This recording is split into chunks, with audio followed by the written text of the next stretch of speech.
নাজমুল হোসেন শান্তর 101, মমিনুল হকের 91 আর মুশফিকুর রহিমের 48 নট আউটের সুবাদে বাংলাদেশ পাকিস্তানের এগেনস্টে প্রথম টেস্টের প্রথম দিনে খেলা শেষে কিন্তু 301 রান স্কোর করে ফেলেছে 4 উইকেট হারিয়ে।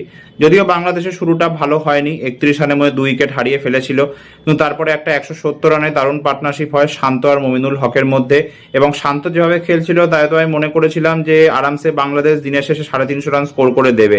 কিন্তু যাই হোক, আনফর্চুনেটলি জাস্ট টি ব্রেকের আগেই শান্ত আউট হয়ে যায় এবং মমিনুল হকও মাত্র 9 রান দূরে ছিল সেঞ্চুরির থেকে, তো সেঞ্চুরিটা পূরণ করতে পারেননি।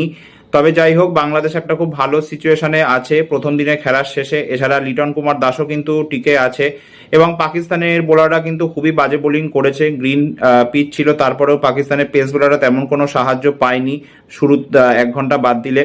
তো এখান থেকে এখন দেখার এটাই যে পাকিস্তানের বোলাররা কি কামব্যাক করবে দ্বিতীয় দিনে, নাকি বাংলাদেশ এখান থেকে একটা বড় স্কোর খাড়া করে পাকিস্তানের ওপর প্রেসার ক্রিয়েট করবে।